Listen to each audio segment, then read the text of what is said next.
na caminhada da fé. Talvez uma das maiores dificuldades que eu e você enfrentemos seja a de lidarmos com o tempo. Talvez uma das grandes dificuldades que nós enfrentemos e frustração que frequentemente nos acomete se dá justamente pelo fato de eu e você não termos nenhum controle sobre o tempo. E aqui neste texto, capítulo 14, vai nos falar sobre coisas que Deus quer nos ensinar, ou tempos que Deus estabeleceu, especialmente quando nós estamos passando por momentos de jornada, momentos de travessia, momentos de instabilidade. Perceba o que diz a palavra de Deus. Ao aproximar-se o faraó, os israelitas olharam e avistaram os egípcios que avançavam na direção deles. Aterrorizados, clamaram ao Senhor. Disseram a Moisés: foi por falta de túmulos no Egito que você nos trouxe para morrermos no deserto. O que você fez conosco tirando-nos de lá? Já tínhamos dito a você no Egito: deixe-nos em paz, seremos escravos dos egípcios. Preferimos ser escravos dos egípcios a morrer no deserto. Moisés respondeu ao povo: não tenham medo, fiquem firmes e vejam o livramento que o Senhor trará hoje, porque nunca mais vocês verão os egípcios que hoje veem. O Senhor lutará por vocês, fiquem calmos. O Senhor então disse a Moisés: por que você está clamando a mim? Diga aos israelitas que sigam avante. Erga sua vara, estenda a mão sobre o mar e faça as águas se dividirem para que os israelitas atravessem o mar em terra seca. Eu, porém, endurecerei o coração dos egípcios e eles os perseguirão. Serei glorificado por meio do faraó e de todo o seu exército com seus carros de guerra e os seus cavaleiros. Os egípcios saberão que eu sou o Senhor, quando eu for glorificado por meio do faraó com os seus carros de guerra e os seus cavaleiros. A seguir, o anjo de Deus que ia à frente do exército de Israel retirou-se, pondo-se atrás deles. A coluna de nuvem também saiu da frente deles e se pôs atrás. Entre os egípcios e os israelitas, a nuvem trouxe trevas para um e luz para o outro, de modo que os egípcios não puderam aproximar-se dos israelitas durante toda a noite. Então Moisés estendeu a mão sobre o mar, e o Senhor fez o mar retroceder, e tornou em terra seca com um forte vento leste que soprou toda aquela noite. As águas se dividiram, e os israelitas atravessaram pelo meio do mar, em terra seca, tendo uma parede de água à direita e outra à esquerda. Os egípcios os perseguiram, e todos os cavalos, carros de guerra e cavaleiros de Faraó foram atrás deles até o meio do mar. Na madrugada, do alto da coluna de fogo e de nuvem, o Senhor se inclinou e viu o exército dos egípcios e o pôs em confusão.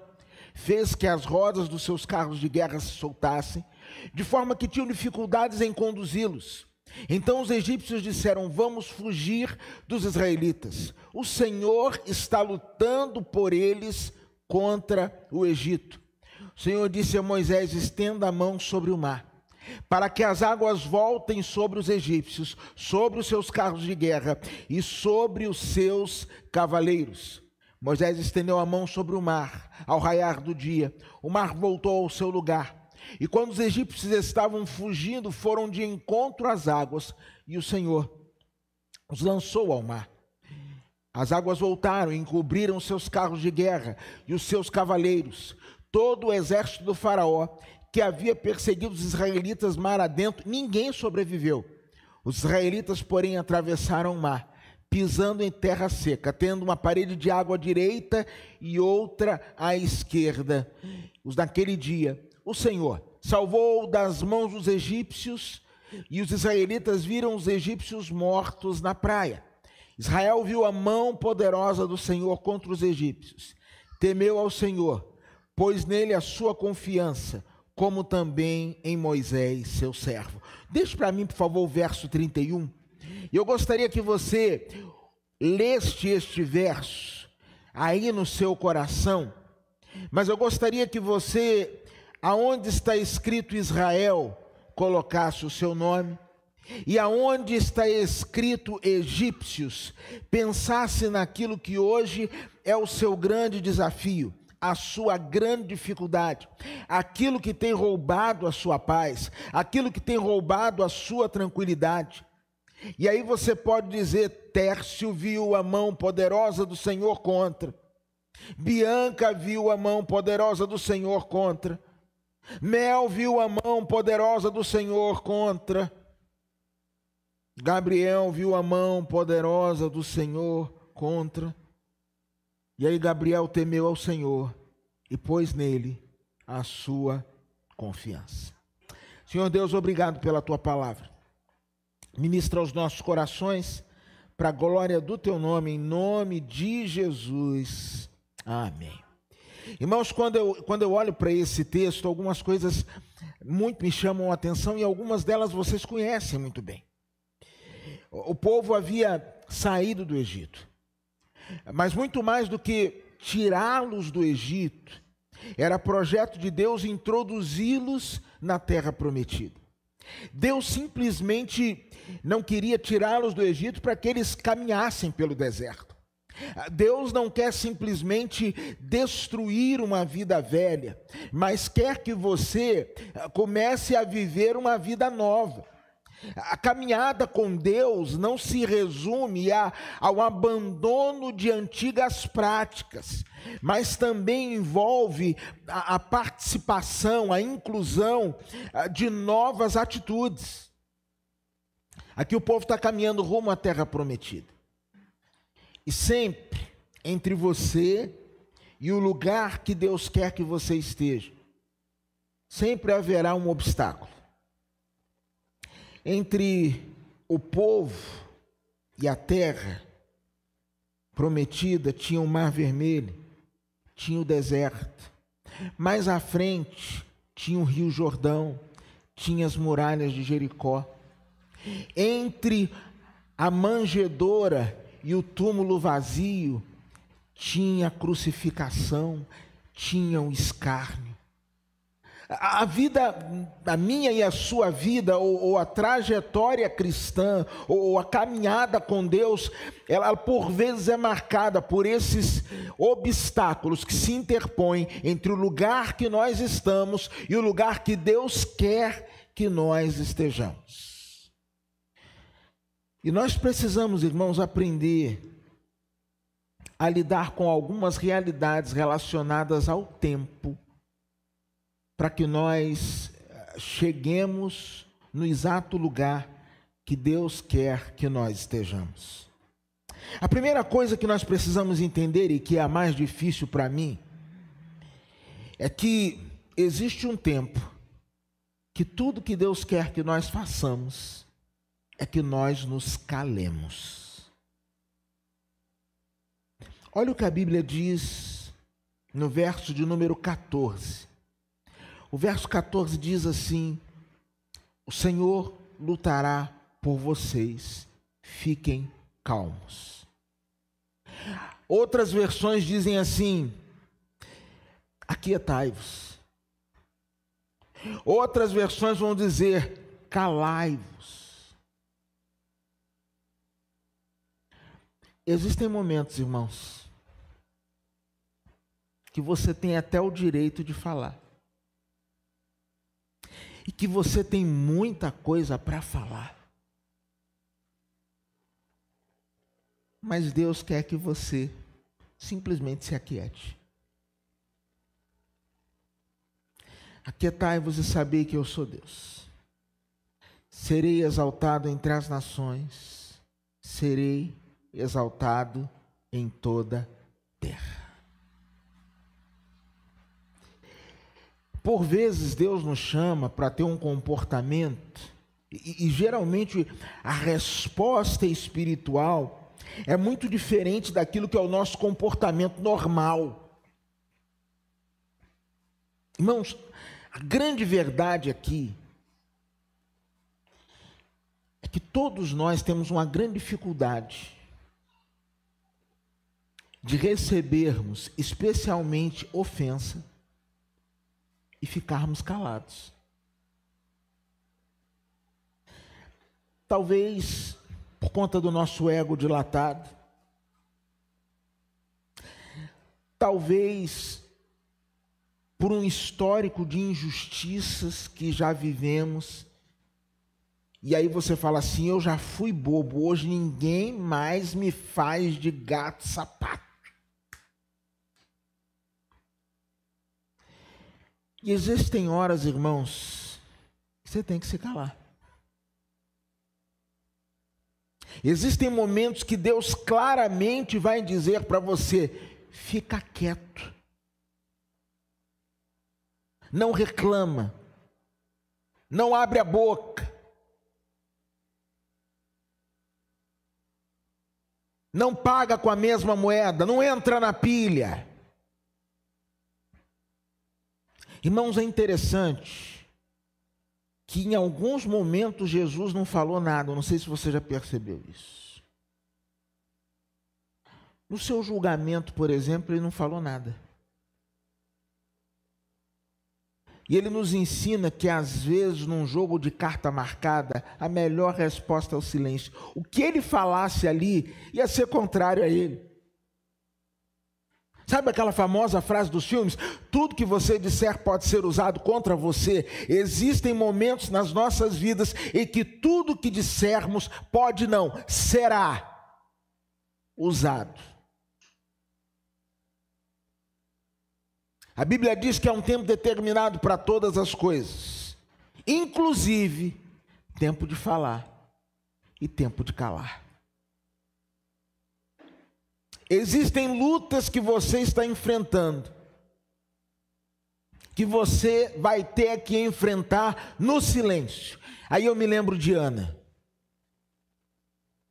Ana era estéril, amada pelo seu esposo, mas que tinha uma outra esposa. Negócio complicado, né? O pessoal acha, eu disse um dia desse aqui na igreja, que o pessoal acha que o mundo está cheio de novidade, ó. Tem coisa que já está na Bíblia. Uma vez perguntaram para mim: pastor, esse negócio de trisal, o que o senhor acha? Dá certo? Eu falei: nunca deu certo. Não deu certo na casa de Abraão, não deu certo na casa de Jacó, não deu certo lá com Eucana, que tinha Ana e Penina. Trisal já está lá na Bíblia. Não deu certo. Poliamor, essas coisas não funcionam. Relacionamento aberto não funciona. E aí diz que Penina rivalizava com Ana, pelo fato dela não ter filhos. Ana não falava nada. No dia do sacrifício, diz que Eucana dava, está lá em 1 Samuel capítulo 1, dava porções dobradas a Ana, porque a amava. E Ana não comia, chorava, se desesperava. E um dia o seu marido chegou para ela e falou assim: Ana, porventura eu não sou melhor do que 10 filhos? É um marido pretensioso. Irmãos, eu sou pretensioso, eu me acho. Eu de vez em quando falo para a Érica que ela, ao casar comigo, encontrou o lugar dela no mundo. Ela agora já pode dizer que tem uma razão para viver. Mas igual Eucana, melhor do que 10 filhos. Esse daí me superou e muito, irmãos. Ana não respondeu Eucana. Por que choras? Porque está triste, porque você não come, não sou melhor que 10 filhos. Chega no templo, começa a rasgar sua alma diante de Deus.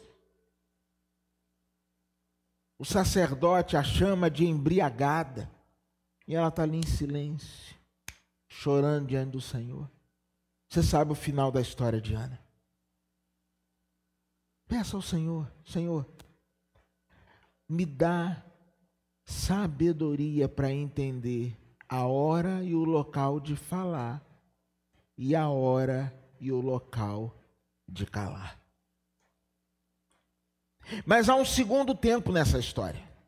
Se o primeiro tempo é o tempo do silêncio, o segundo tempo é um tempo onde as coisas parecem meio desorganizadas. Como dizem os irmãos, as irmãzinhas do coque, e eu tenho o maior respeito pelas irmãs do coque, que às vezes Deus faz um rebuliço na terra. Já ouviu essa expressão? Deus faz um rebuliço na terra. E às vezes, irmãos, Deus de fato faz um rebuliço na terra. No verso de número 15, o Senhor diz assim, nas versões mais antigas: por que clamas a mim? Diga ao povo de Israel que marche. Na Nova Versão Internacional: por que você está clamando a mim? Diga aos israelitas que sigam avante. O mar estava aberto? Não, ainda não. Seguir para onde? Como é que eu vou marchar se o mar está fechado?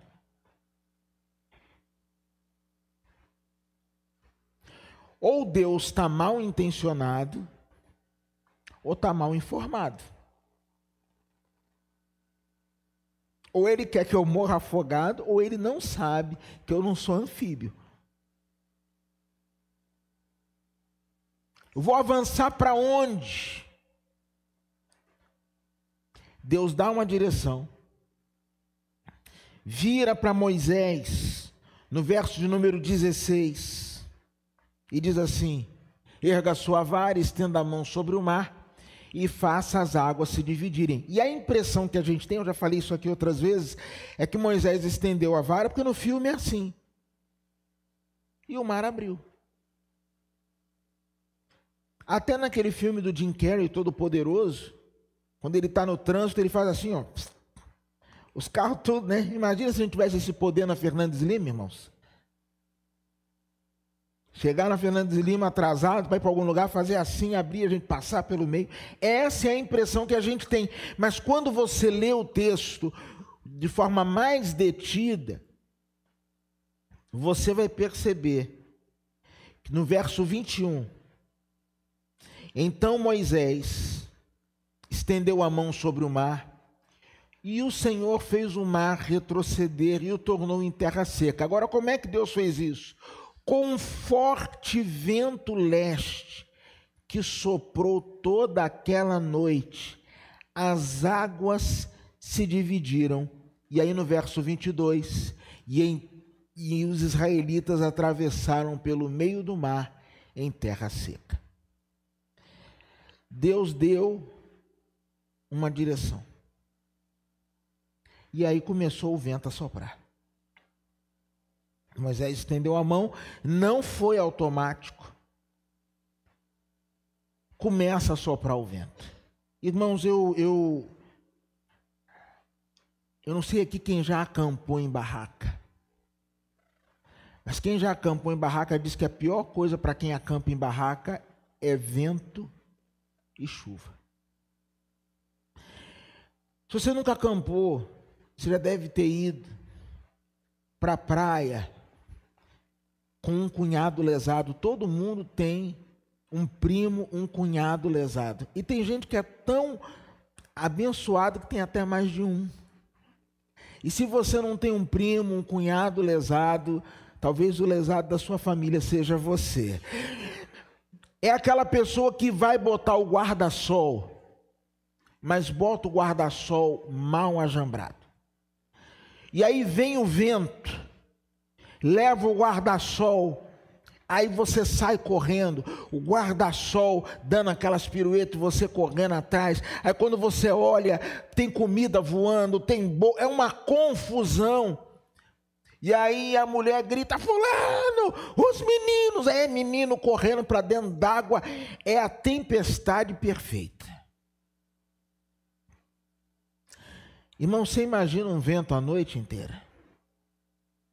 O pessoal não estava entendendo nada.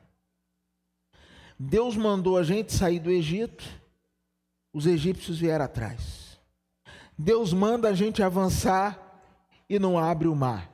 Deus manda a gente se calar, mas Ele não faz nada. Deus está fazendo o seu caminho. A Bíblia diz que Ele faz o caminho no meio da tempestade, no meio da tormenta. Existe um momento que é o momento do rebuliço, irmãos. Você fala assim, meu Deus.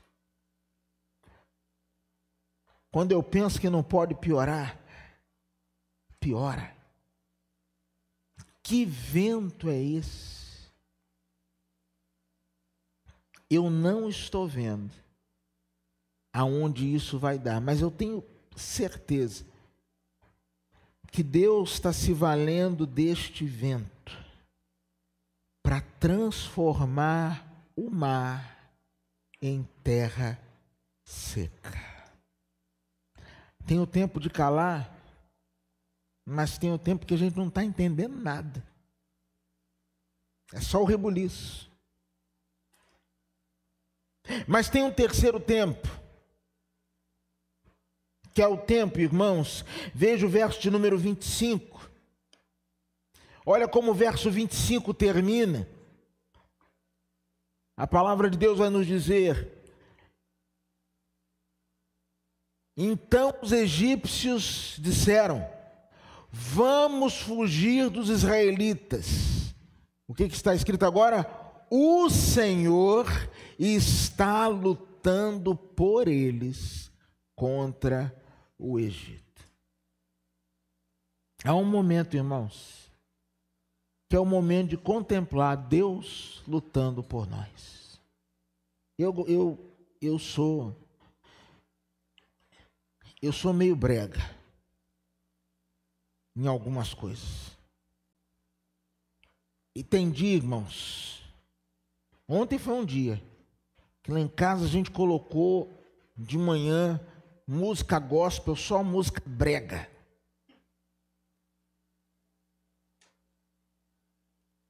Tipo, ô Joquebede, Moisés não vai morrer.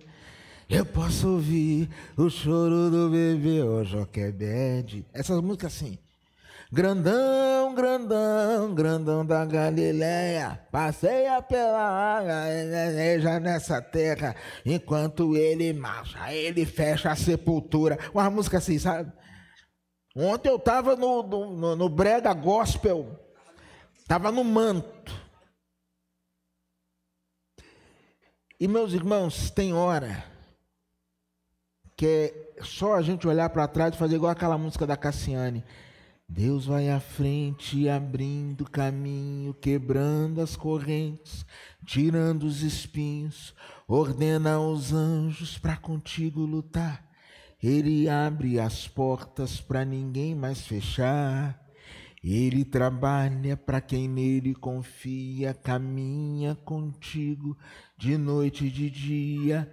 Erga suas mãos, sua bênção chegou. Comece a cantar com muito louvor. Irmãos, é hora de você olhar e perceber Deus lutando por você. Deus, de fato, luta pelo seu povo. Deus luta por nós. Um dos versículos que em todos os nossos encontros recentes minha mãe recitava era: Ebenezer, até aqui nos ajudou o Senhor. E eu sempre pensei nesse texto em duas perspectivas. Primeiro, do deslocamento. Eu cheguei até aqui. Não estou lá, mas cheguei aqui. E eu só estou até aqui, só cheguei até aqui, porque o Senhor me ajudou. Eu creio, irmãos, que haverá um tempo, depois do tempo do rebuliço, da gente olhar e ver Deus lutando as nossas lutas. ver Deus fazendo aquelas coisas que sem dúvida ficarão marcadas no nosso coração, na nossa mente, nas gerações futuras, como uma marca de que foi o Senhor. Uns confiam em carro, outros em cavalos. Nós, porém, faremos menção do nome do Senhor nosso Deus. Uns se encurvam e caem. Nós nos erguemos e ficamos de pé. O nosso socorro está no nome do Senhor, que fez os céus e a terra. Louvado seja o Senhor por isso, irmãos. Mas há um quarto tempo. Que é o tempo, irmãos, da celebração. Capítulo 15 é só festa, irmãos. Olha lá no verso de número 20 do capítulo 15. Então Miriam, profetisa e irmã de Arão, pegou um tamborim, e todas as mulheres a seguiram, tocando tamborins e dançando. Verso 21, Miriam lhes respondia: cantem ao Senhor, pois triunfou gloriosamente, lançou ao mar o cavalo e o seu cavaleiro. Lá nessa música da Joquebed, né, tem uma parte que diz assim: onde é que Miriam aprendeu a tocar pandeiro? Aí fala assim: foi lá dentro da tenda para afastar o desespero. Ele fica: tem Miriam aí, tem Miriam. Cadê as Miriam de Jeová? Tem Miriam aí, tem Miriam. Irmãos, haverá um momento na sua vida de celebração. Deixa eu terminar lendo o último versículo do livro de Atos. Atos 28, olha o que diz a Bíblia em Atos 28. Irmão, Paulo passou por cada uma para chegar lá. Até chegar em Roma, ele enfrentou naufrágio, prisão. Irmãos, foi uma luta para ele. Mas vai em Atos capítulo 28, versos 30 e 31. Atos 28, 30 e 31. A Bíblia diz assim: por 2 anos inteiros, Paulo permaneceu na casa que havia alugado e recebia todos que iam vê-lo. Pregava o reino de Deus, ensinava a respeito do Senhor Jesus Cristo, abertamente, sem impedimento algum. Chegou um momento que Deus falou: agora, Paulo, 2 anos sem impedimento algum. 2 anos de tranquilidade, 2 anos de celebração.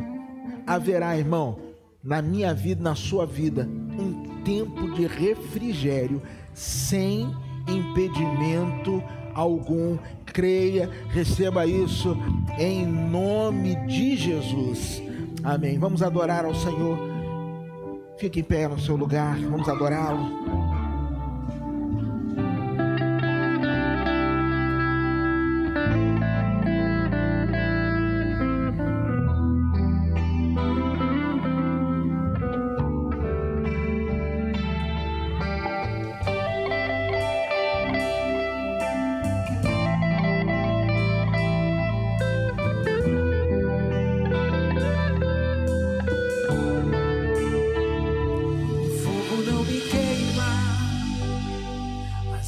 Não vou afundar, pois estás comigo. Não estou sozinho, declare, meu irmão. Eu estou guardado, onde? No esconderijo. Não estou sozinho, tu estás comigo. Temer por quê, meu irmão? Temer por quê?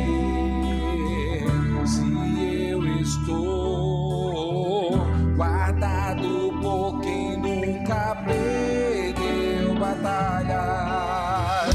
Seu nome é Jeová Jireh. Me irás romper de novo. Eu creio em ti.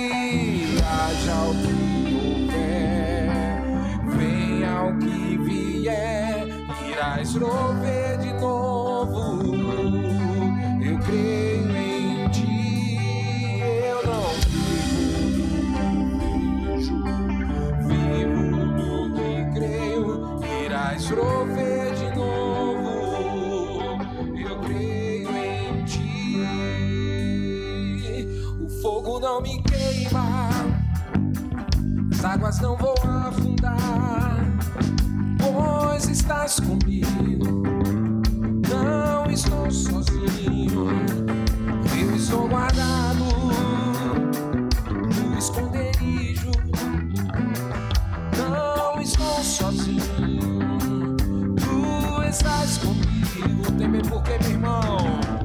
Temer porque se eu estou guardado por quem nunca perdeu batalha. Seu nome é Jeová Jireh, irás prover de novo. Eu creio em ti.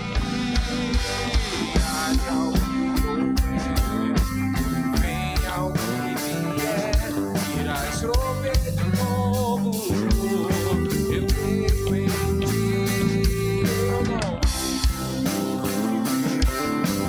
vivo do que creio, irás prover de novo. Eu creio em ti.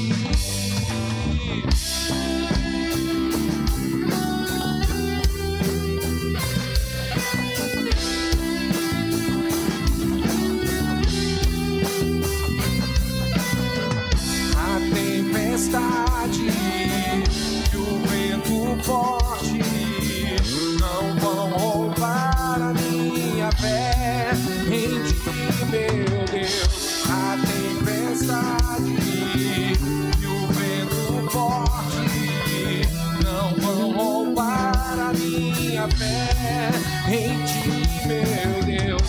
A tempestade e o vento forte não vão roubar a minha fé em ti, meu Deus.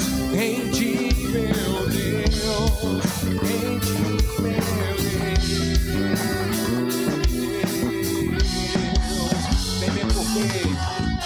Temer porque se eu estou guardado por quem nunca perdeu batalhas. Seu nome é Jeová Jireh, irás prover de novo.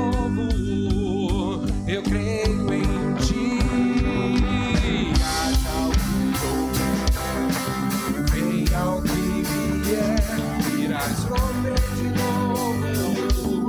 Eu creio em ti. Eu não vivo do que irás prover de novo. Eu creio em ti. Senhor Deus, ensina-nos a vivermos os tempos e estações, confiando em Ti. Ensina-nos a calar, ensina-nos, Pai Santo, a ver, a ressignificarmos os momentos de rebuliço. Deus, que o nosso ímpeto não nos impeça de ver o Senhor lutando por nós. Luta por nós. E Deus, leva-nos ao tempo da celebração. Leva-nos ao tempo de celebração. E eu quero, ó Deus, em nome de Jesus, pedir um tempo de refrigério na vida dos meus irmãos, naquelas áreas, ó Deus, onde eles tanto precisam. Se é na saúde física, dá na saúde física, emocional, financeira. Se é, ó Deus, uma crise familiar, dá um tempo de refrigério. Meu Deus, eu não sei aonde cada um precisa de um tempo de refrigério, mas faz isso para a glória do Teu nome. Em nome de Jesus.